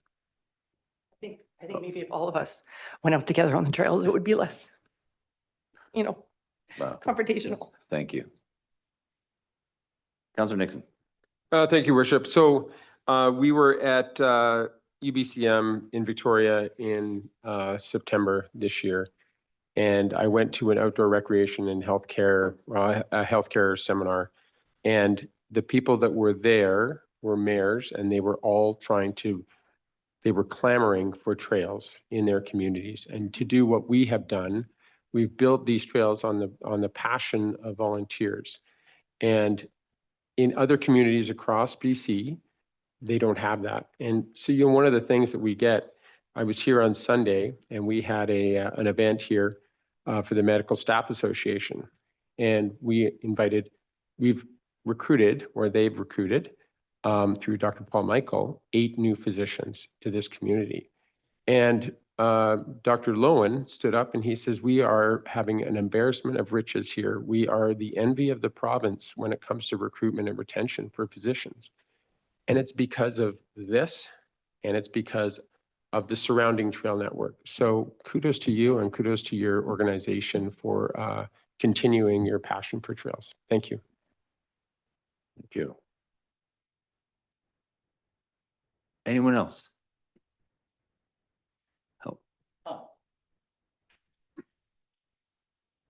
My name's Jack Gildart. I'm at 921 11th Avenue. And I apologize. I'm going to go into an analogy, but that analogy comes from one of thank you to all of you for the very difficult work that you do. Public participation is never easy, whether it ranges from I'll just inform you to what we're going to do to I'll empower you to make that decision. And you walk that knife in every single day. I think about as I get older, I'm stymied by big numbers. And so that box of Kleenexes on your table holds 100 Kleenexes. I could pull one out and that's me. I could write my story on it. You're responsible for the stories of 6,300 people based on an old census. That's 14.5 feet of Kleenexes. Take one off, read the story, what's important to them. When you think about 2,000 other people in the Elk Valley might need something, now we're up to over 19 feet of individual Kleenex stories. And I thank you because I know in your hearts that there are 3 types of people. There are those that will consume, like me. There will those that will contribute, like you and Mel. And then there are those that will sometimes contaminate.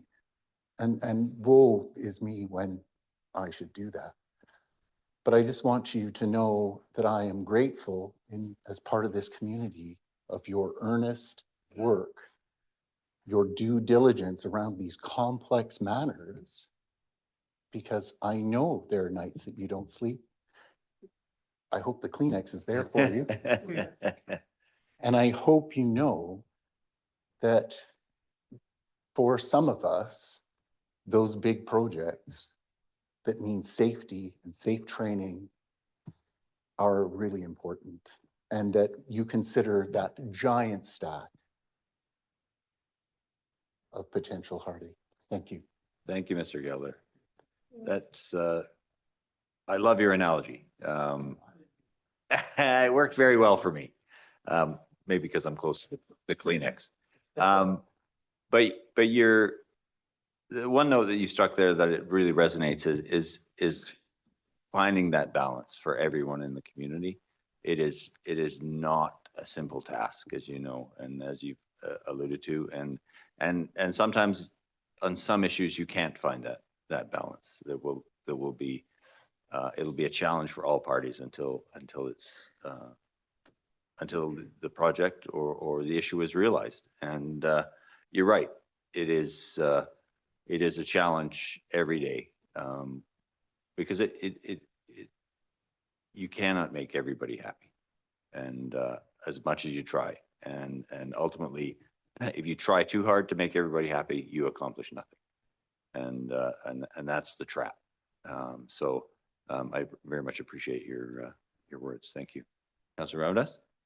Thank you, Your Worship. But there's also the fun element here. It's a lot of fun doing this work. So don't forget that. We have a lot of fun too making these decisions. It's intellectually stimulating, and being able to solve hard problems is what some of us was what drove some of us to be at this table. So yeah. Councilor McCausland. Thank you, Worship. Yeah, it is fun. It just doesn't feel that way very often. Yeah. Put the FU in fun, indeed. Thank you for your comments, Ms. Gildart.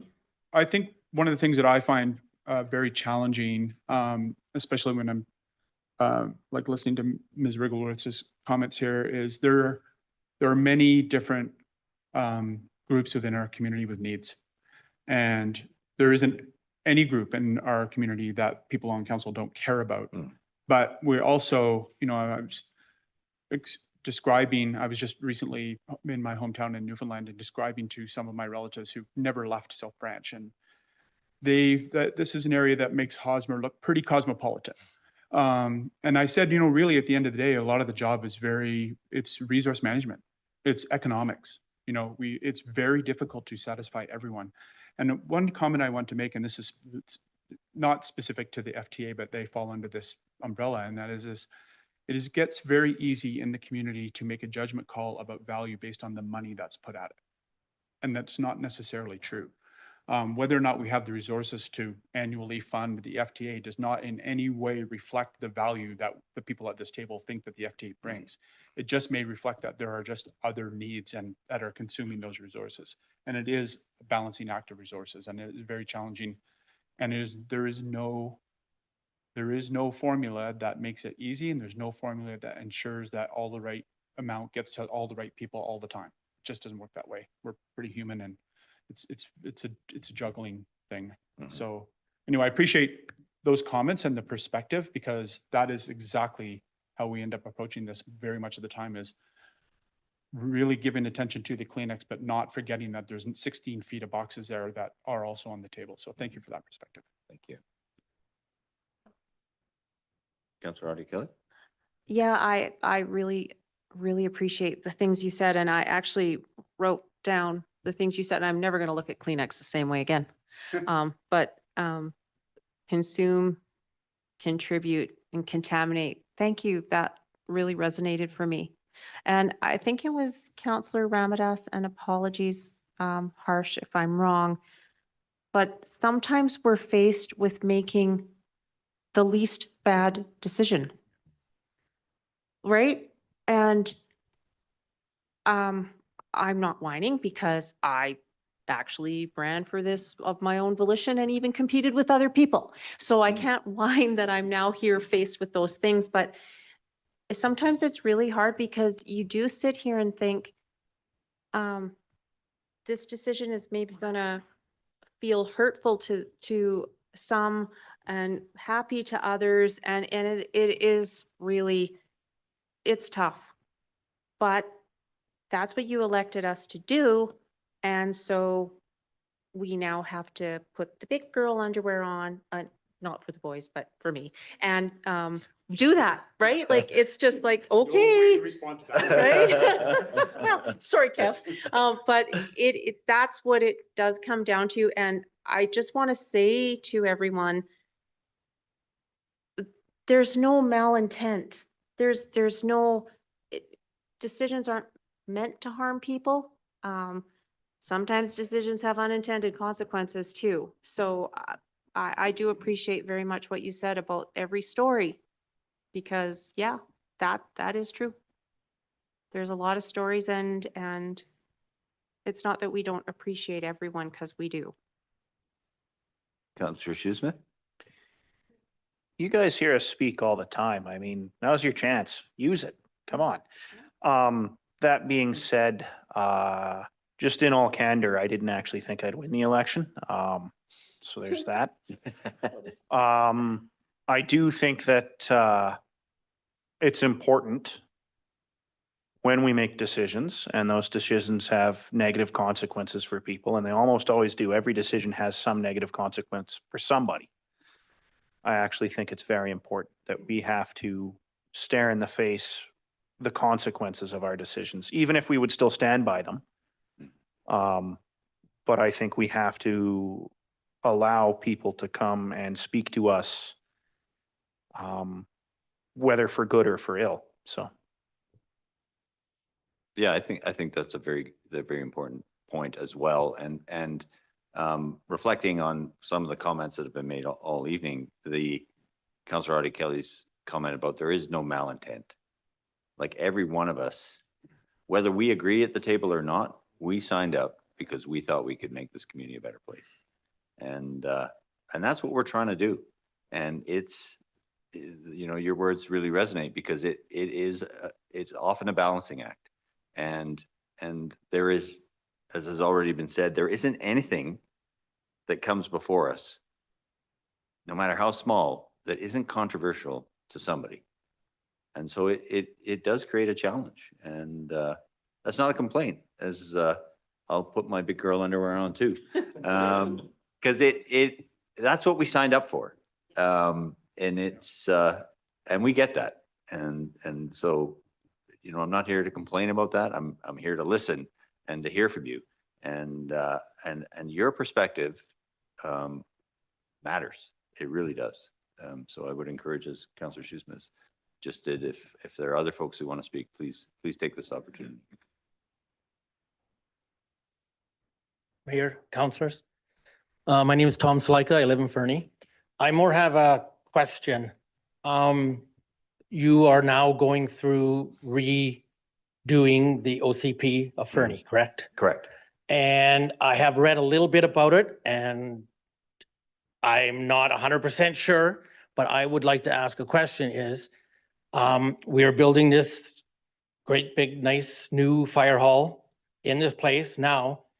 Am I correct or am I wrong that in your talks about the updating the OCP, are you talking about, was it brought up that maybe we should be having 2 fire halls, 1 on each side of the track in the near future? And if that is something that you people are considering, which probably would be a really good idea because the way the town is growing and the way we want everything to go, are we putting all our eggs in one basket with the 1 fire hall? Or if we do that and a few years later you say, you know what, I think we're gonna have to build another one over here.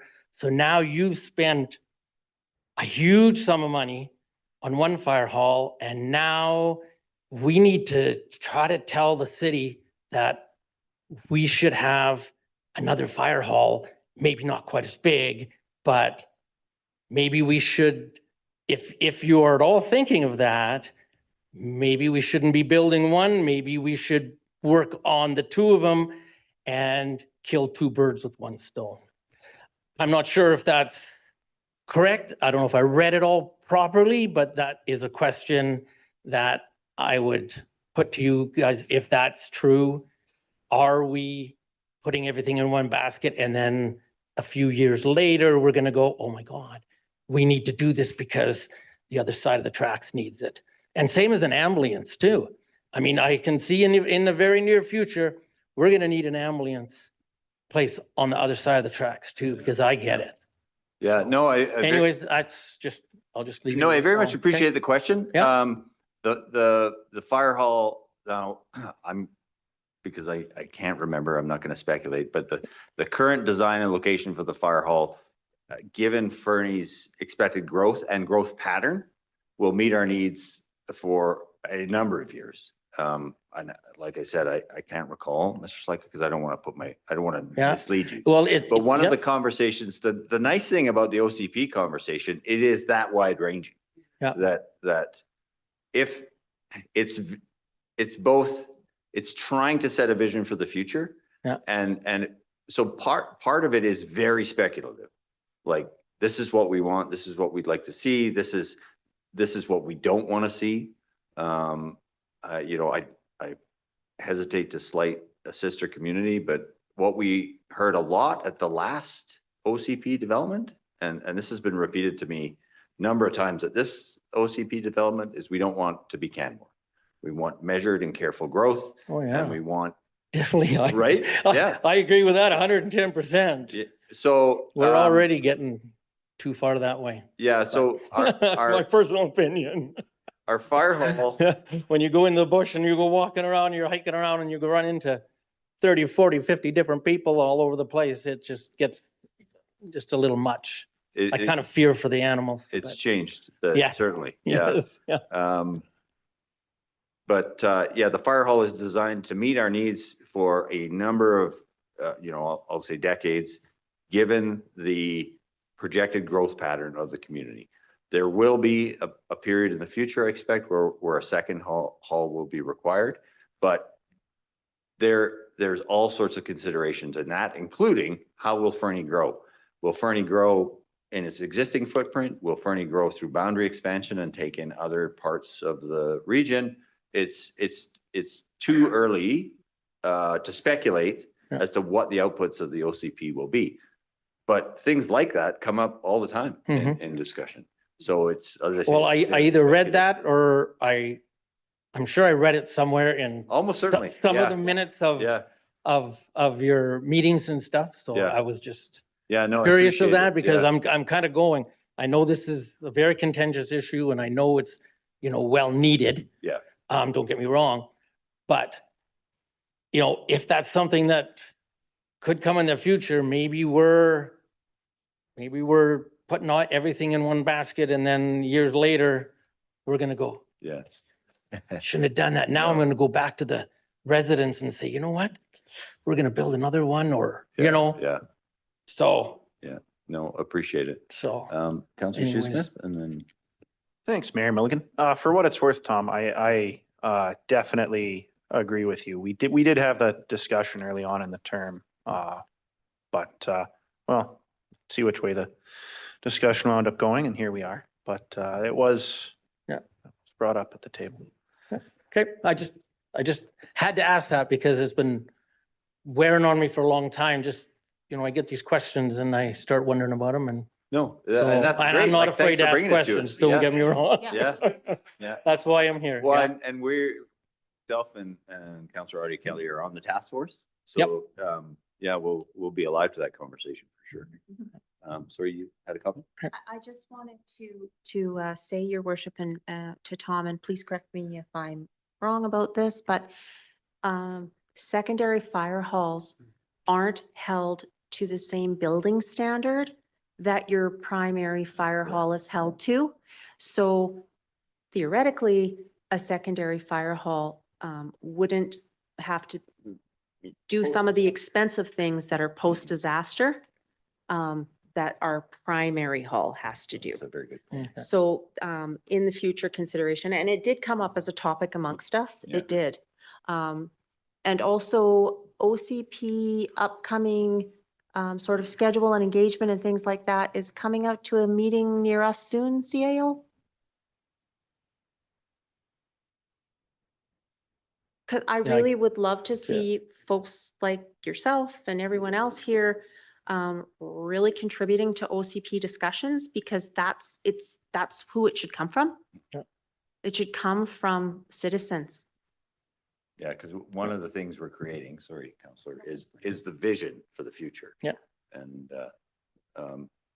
I think the vision we received from the community in 2014, which is a bit, makes our OCP a bit long in the tooth, was the right vision. And the community has moved slowly forward. It hasn't boomed and spread all up the mountainsides and. Not yet. Not Not yet. Counselor Hamilton and then Counselor Schussman. Yeah, Oh, sorry. Oh, Just quickly, the next major round of public consultation is in the spring, but updates are coming back. Council and the task force will continue to meet, and I believe there's discussion about engaging directly with a number of community partners as well. But it's the spring that the next round of, like the next major broad round of public consultation. thank you. So watch for that and yeah, avail yourself if you can to come out and make your voice heard. Counselor Hamilton? yeah, I just wanted to support what Councillor Audie Kelly was saying. We need to build a post-disaster construction level fire hall as our primary fire hall. Satellite fire halls don't need to meet nearly the same stringent requirements. So I can't remember the NFPA tag for that legislation, that requirement, but a secondary fire hall does not need to be nearly as robust as the first one. Sparwood's a great example where they have their primary fire hall and their secondary fire hall, which is a significantly lesser building up in the heights there. Counselor Schussman. Thanks, Mayor Milligan. Yeah, again, please come up, speak. But on the topic of OCP, you know, a lot of people think council's in some control room somewhere, twiddling dials and like signing forms or something. And that's not how it operates at all. City Hall runs mostly autonomously independent council in accordance with things like the OCP. In a very real way, the OCP will define what happens in the town far more than any council will. And given that this is our, you know, third, fourth year, the OCP will have more influence on the future than those of us in these seats, and probably than those of us around the table next time. So I can't stress enough, if you care, that's the place to make your mark. Because the things in the OCP wind up happening on their own autonomously at staff level, without any input from council or referendums or anything like that. Thank you. Anyone else? Oh, sure. Well, actually, I think Josh indicated he wanted to speak again. Oh, Shelby, come on up.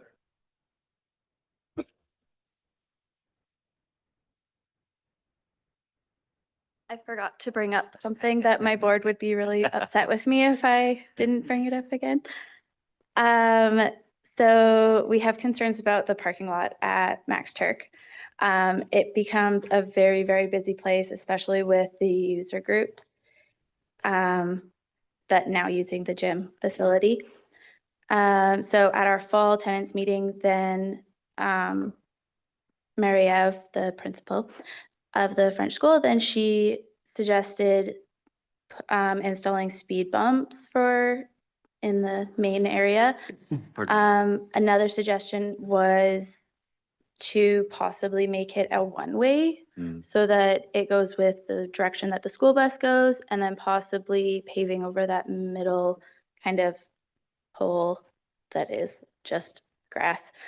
And then possibly doing what was done up on First Ave, where it was the diagonal parking or angled parking was installed so that it would allow for one-way traffic and as well as more parking spaces. As we are also going to be welcoming in 16 more children, 9 more hopefully next year, then these are more families. So then it's just a very busy time between 8 and 9 in the morning. We do have the fire lane that if you were to drive by in the morning, it is still always full of vehicles dropping off, even though we remind people that fire lane and you're not supposed to park there. Yes, so the process for this, I'm a little uncertain about how we would move forward. We did bring it to Director Logan and, but now it's like, when we have more ideas, what are our next steps? Do we need to bring in outside consultants for designing a better layout of the parking lot? There's a lot of extra space near the 3 dumpsters that we Yeah. have over there as well. So yeah, I would just think that something better could be used of that space. Oh, thank you. Well, your first step, of course, is to bring it to Mr. Logan as your contact, but I would encourage you to sort of amalgamate all these things into potentially a presentation and come as a delegation to council and sort of lay it out for us so that we can get a sense of the scope. Because and that would allow us to have a discussion at the council table about, you know, who's responsible for which, and then we could talk about next steps, like, you know, creating a fulsome traffic design for the school. Yeah, no, thank you for that. Thank you. Yeah, please. Sorry, I just want to add on to what you said there, Your Worship, and that is the delegation plan. I would really love when groups have issues that they would like take advantage of that opportunity, because one of the things that's great is when you submit for a delegation, the staff is now aware of what the concerns are they're going to be brought to. They will often come with reports and other information and so on. And so council actually gets a fulsome communication about not just what the potential concern is, but also maybe what's happened in the past and those sorts of things are really helpful. So take advantage of that process to make sure that we get the best opportunity to hear the most information and make good decisions. So that's, please avail yourself of that. Thank you. I'm sorry, Councillor Auntie Kelly, did you have a comment? I was just actually thinking, oops, sorry. No. I was just thinking of only thing about speed bumps, Shelby, would be snow clearing. Yeah. But a good point though, Yeah. because I live right by there and yeah, it's busy and certainly wouldn't want anyone to get hurt. So there may be other, so which is why Yeah. a delegation is a great opportunity. There may be Yeah. other traffic calming measures That we could that can be put in introduce. place to meet your needs. Yep, because thank you. it's a busy spot. It is, yeah, and you're just making it busier. Yes, no, it's in the fine. best, in the best way possible. Anyone else? Josh? Thanks, everybody. This is a good forum, just back and forth, so I think it's a good opportunity. What I'd like to, I really appreciate everybody's feedback and like the bike trail system and stuff like that. Amazing, right? Like, yeah, take my 0.5%. Absolutely. I'll help pay for that kind of stuff. That's beautiful. That's what makes people come here. But just now, you know, Nixon was talking about how he's been here for 7 years and he's never seen a town hall like that before. Have you guys looked at your YouTube channel? You guys have like 20 views, 19 views, 7 views, and then those ones are like 3,000 views. So I would like to give you the opportunity, each of you, to just give us an elevator pitch. You know, we don't need a big, long, drawn out story, but right now is a good opportunity. Why did you guys each choose that direction and decision on the fire hall? You know, knowing everything, just a couple of sentences here, particularly I'd like to hear from the slate as well. Thanks.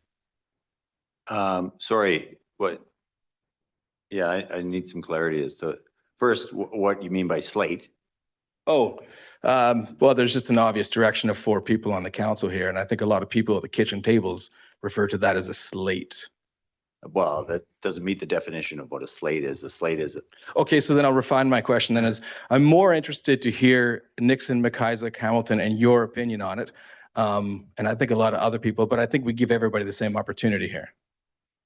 Couple Well, of sentences, maybe just a good opportunity to clarify for everybody, right? Because there's been so many back and forth, so many meetings, years have gone by. Yeah. And right now you've got 5 minutes. You could just go through and let the whole town know in a quick little 5-minute pitch. I'll look to council. Are you comfortable? Councillor Addie Kelly? Could I just, Josh, do you mean about the site? Like Yeah, like why, yeah, the site, the location, really. I think it's very clear that we all agree that we need a fire hall, right? Now, maybe even 2 little post office box, one on the other side of the tracks, but seriously, there is just a real division on this location thing, guys. And so when you see that this was a mob after, 7 years, you've never seen that many people in a building before, which by the way, you didn't really apologize for the word mob. You apologized for it offending her. But why at that point in time, didn't you guys be like, whoa, okay, maybe we should just take 2 step back here? Out of all the reasons we've all discussed, you guys are all fully aware of it. We can go on forever, but I'm just curious, like a quick little elevator pitch. That's all. It's a great opportunity for all you guys to have that chance right now. It feels like an again thing since we've done. Yeah, we've 20 times. we've gone through that lots, John. In this kind of a format though? No, that's fair. I'm not going to ask other councillors to say their piece. It's up to them as they feel. But from my perspective, that site stood out for me for a couple of reasons. One, it's closer to the highway. It has direct access to the highway. And two, it will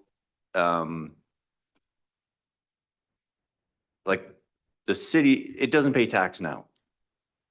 902 has the opportunity to be developed and pay tax to the city.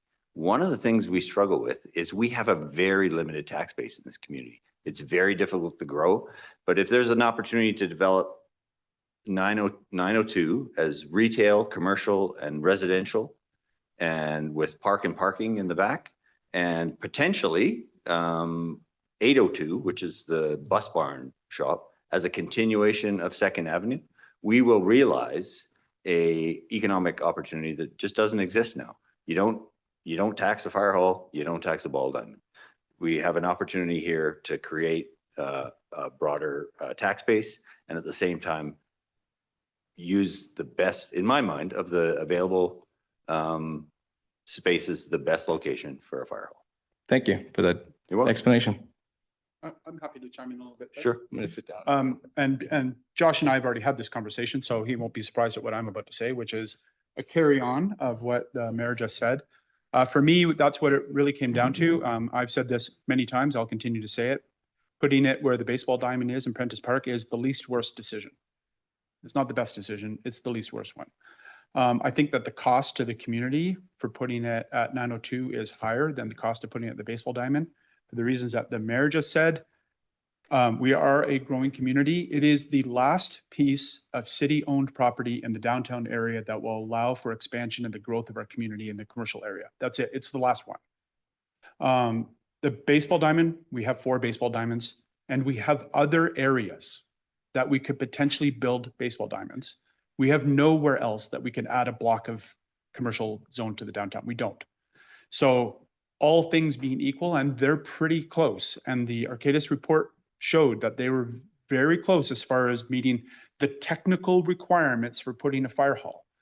But one of the things that we are charged with, not just meeting the technical requirements, but also trying to look down the road to the future, and not 5 years or even 10. We're trying to look down the road to generational impact.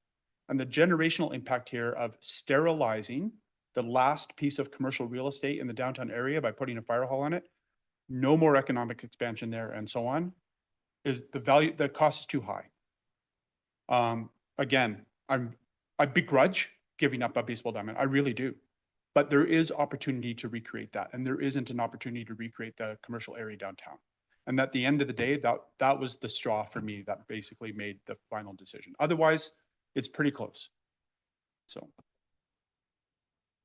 Anyone else? No? Councillor Hamilton? I didn't vote for the Prentice Park location in the original vote for all of the reasons that many people in the community find value in that park space. I chose not to choose the park space. However, we are a body that makes a decision, and once we make a decision, we need to move forward with it. So the council that was elected by the community chose to go with the Prentice Park space. I will support that decision. I'm not going to be somebody who's going to throw my toys because I didn't get my way on one vote. I know it's divisive in the community. We've heard it loud and clear. Excuse me. But at the end of the day, we need a fire hall. And it's been 46 years since this community's had a dedicated fire hall, like purpose-built fire hall space. It's time.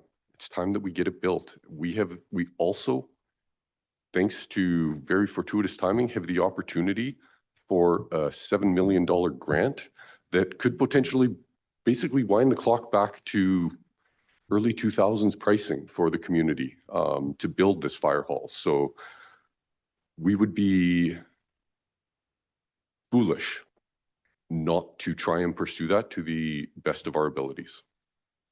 Say fiduciarily irresponsible. Councillor Nixon? Thank you, Worship. Yeah, I've been on council for 7 years. I haven't lived here for 7 years. And I do apologize. I did apologize. I think I apologized on Facebook as well. So I'm sorry. I originally, when this came in front of us in our first term, I was for the 902 location, for sure. It was like, it made sense. It was like, what we were gonna do is we're gonna put the fire hall in the back, commercial retail in the front. We were gonna put residents above, and then a daycare in there somewhere too. It was gonna be the ideal building. Imagine a T structure. We were gonna get the tax revenue from the front. We were gonna put the fire hall at the back. They were able to drive through, come out, go down the highway, go down to the highway. Either way, it was gonna be fantastic. And then there's this thing called post-disaster construction. And post-disaster construction means that your entire building has to be built. It has to be built to the standard that it's the last thing standing in your community if there's another train disaster. That was another piece of information for me. That was going to take that building from a 20 million to a $100 million building because all of the structure had to be post-disaster. Never put your fire hall next to a chemical plant. That's what a fire chief told me. And this is what we were going to be doing by putting it at 902. So I changed my mind. The chemical plant is, just to answer the questions, I can see the questions back there, but your chemical plant is all the stuff that's driving through our community every single day. It's not just coal. There's all sorts of hazardous material that comes through our community. We would be doing our firefighters and the rest of us a disservice by putting a fire hall at 902. Also, that was my first thoughts, the 902. Then, and I think I've explained this in other meetings as well, but the internal business groups for our city of Fernie all got together. They were one group. We had Arcadis, which is our consultant. They were another group, and a community working group made up of citizens in our community. They all came and they said they were for the Prentice Park location, which is a small portion of the actual size of the park. And they all agreed that this is where it was going to go. I listened to the experts. These were the experts in our community, and I changed my mind. And I was for Prentice Park, and I'm still for Prentice Park. That's the end of my story. Thank you. Councillor Shoesmith. Thanks, Mayor Milligan. And thanks, Josh. I really appreciate the question. This issue's had me in an awkward spot now for a couple of years. And, you know, interesting thing is when you're on council, you're supposed to act in the best interests of the body of which you're a board member on. And when a decision's made by this council, we do have to proceed with that, even if we oppose. And it's been my opinion since the beginning of this project that we made mistakes early on, and I felt that we should have been building a smaller fire hall that would have fit in other locations. I dislike both of those locations. There was a very real deep dive into attempting to get it to go, say, between Petrocan, like 7-Eleven, and the bargain store there.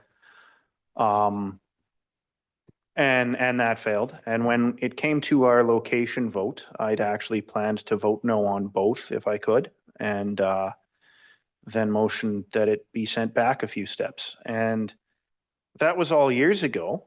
And since then, this has proceeded to this point. And, you know, a lot of people are on my case. I've been called some names and things, and that's okay. You can do that. Because when it come up for vote and council was short a person, I could have voted no, and we could have stalled some things for a time. And Well, I could have done that. Last night's vote is instructive on that, in that if an item can come back and then just get voted back around, all I would have achieved there is to just waste a bunch of staff's time and taxpayer money. And as much as I don't like the direction we're going on, given that there's no opportunity for me to repeal it or go back, I'm not going to waste everybody's money and our staff's time in that way just to prove a point. I'm not that petty. So I really appreciate the chance you've given me to explain that's why I've acted on this issue the way I have. Since the beginning, I felt that we should have probably put a smaller purpose-built hall somewhere on the highway and then retain some presence up on the other side of the tracks. That's been my opinion, but we're a body of 7 that make a decision, and we're presented options and input from staff and experts. And sometimes you don't always get what you want. There's a song in that somewhere.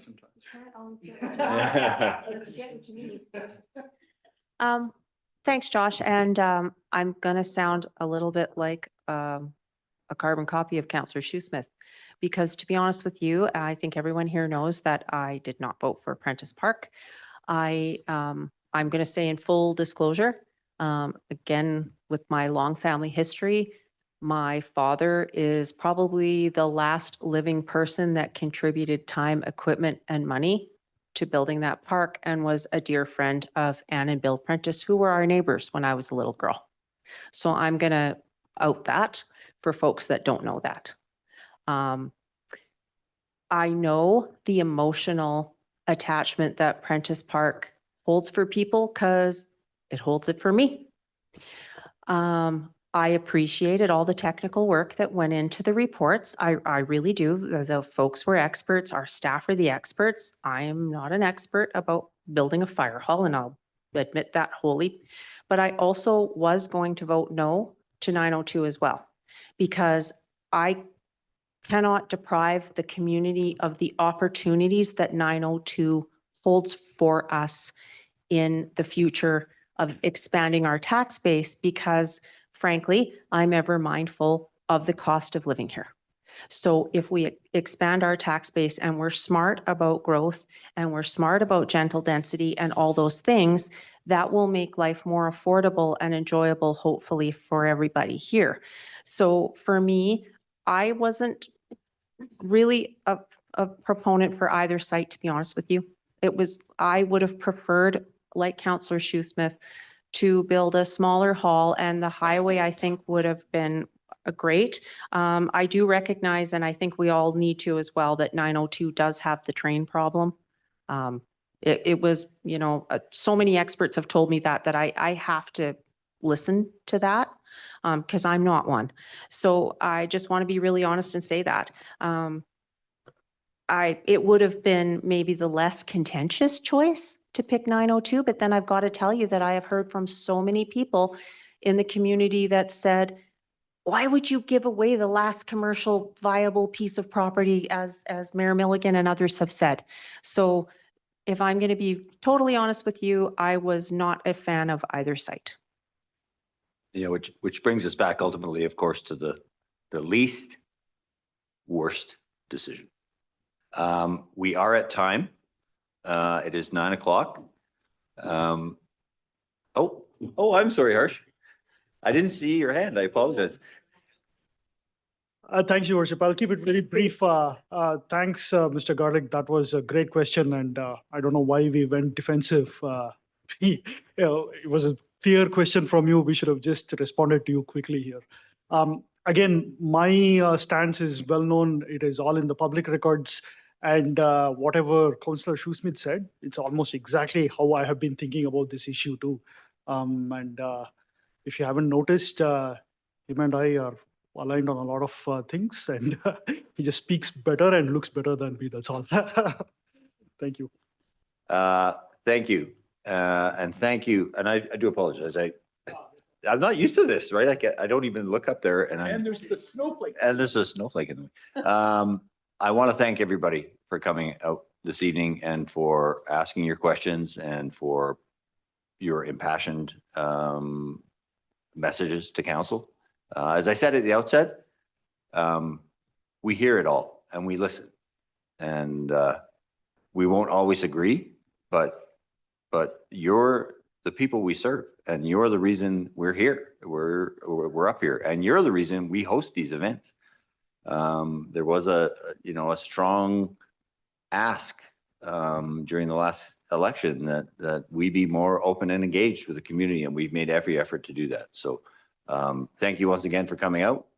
Very much appreciate everybody who spoke, but also everybody who came, because I know it's not an easy thing to get up in front of a microphone. So thank you, everybody.